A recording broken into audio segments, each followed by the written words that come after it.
Hi guys! Magandang gabi. Welcome back po dito sa Gandara SRU channel. Happy Friday po sa ating lahat. Sino po ang mga presents sa inyo kanina na manood ng It Bulaga? Anyway, andito na naman nga po pala ako, si Gandara, ang nagmamaganda ninyong collegiate Tarikads upang maghatid ng latest update and fresh happenings about sa TVJ. Mga balita na may kinalaman po sa It Bulaga at sa loob at labas ng showbiz. Kaya naman kung isa ka sa mga hindi pa nakaka-subscribe dito sa aking channel, maaari lamang napindutin po ninyo ang subscribe button at notification bell para mag-updated at una ka sa nilalabas nating balita. By the way, ang atin nga pong pag-uusapan na para po sa gabi ito ay pumapatungkol po dito sa sitcom ni Bossing Vic Soto na kung saan, ito naman po ata ang pinag-iinitan na ng mga bashers. Nako, matapos isa-isahin ang mga host sa Itbulaga, ito na mga sitcom ni Bossing, ang kanilang pupunteriyahin, walang-wala na ba? Na iba to sa TVJ? Ganito na ba talaga sila kadesperado? Pero bago yan, mga kadarikads, narito at pag-usapan nga po muna natin ang patungkol dito sa sinasabi na naman po ng mga toxic na bashers sa Itbulaga na kung saan magpasalamat daw po tayo mga TVJ fans dahil sa mga kapamilya stars, mga bigating kapamilya stars na nagiging guest sa Itbulaga. Dahil kung hindi, sa kangkungan daw po pupulutin ang Itbulaga. So, narito nga po ang comment ng isang netizen na kung saan sabi niya dito, magpasalamat kayo, dumadalaw ang mga bigating stars sa ABS. And sorry naman na sa Showtime for that na hindi makadalaw yung mga star nila dahil nasa GMA7 sila. Kung tataas ang ratings nyo, pasalamat nga ang TV5. Kung hindi dahil sa ABS-CBN Studios, mga serye nila, hindi makikilala. Ang TV5, yan ang tandaan nyo. Nako, ito rin po ang tandaan nyo. Pasalamat din po kayo at may nasalungan ang Showtime dahil kung wala, goodbye. Wala na rin kayo sanang napapanood ngayon.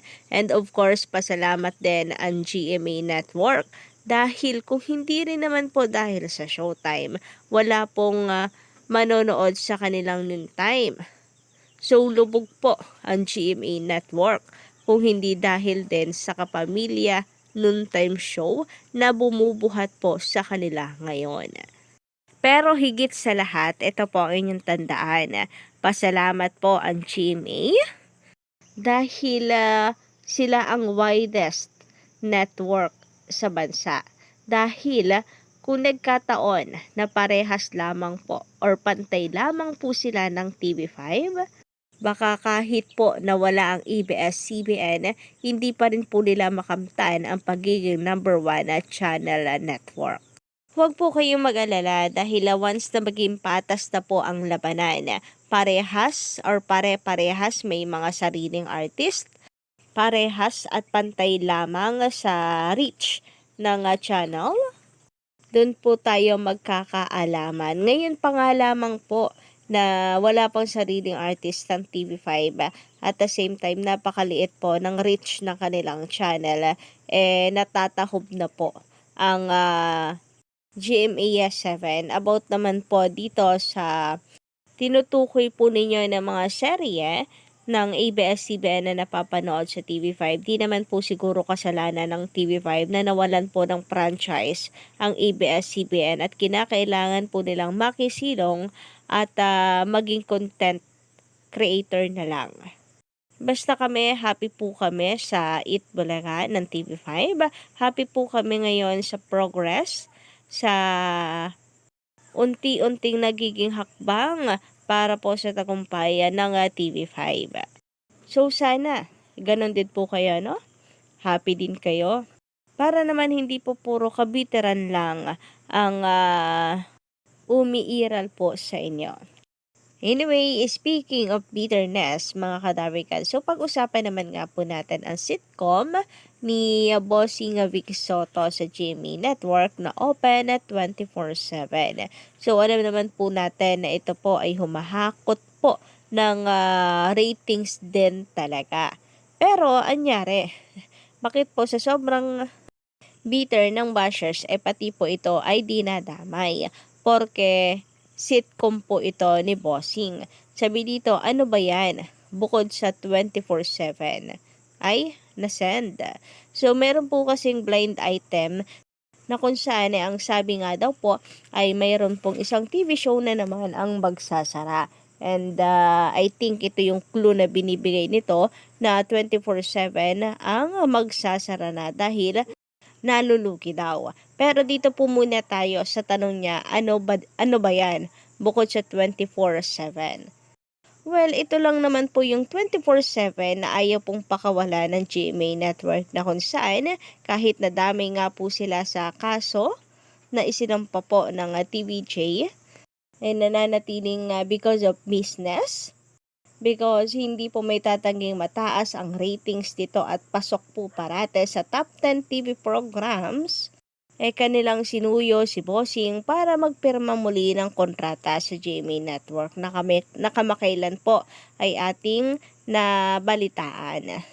So, kung wala naman pong pakinabang ang 24/7 sa GMA Network plus si Bossing nga po ito, isa po sa mga nagsampa ng reklamo sa GMA Network and Tape Inc., pakakawala na po nila yan. So, yan lang naman po yung 24/7 na hindi po kayang i-let go ng GMA Network. So, narito nga po ang pa-blind item na naman ni Procnoy. Isang programa ulit ang napapabalitang hindi na daw magre-renew sa network dahil sa pagkalugi. Mukhang lugi po talaga ang taong ito, no? Blind item and confirmed daw ha, ang chika niya, kumpirmado raw. May isa na namang programa ang magbababu sa ere soon or magpapaalam. Napapabalitang hindi rin ito magre-renew sa network dahil sa problemang pinansyal.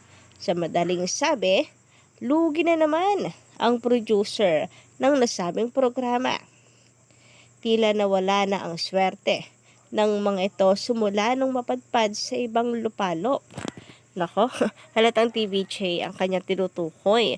Wala namang iba pong napunta sa ibang lupalop at meron pong nananatiling show sa pinanggalingan.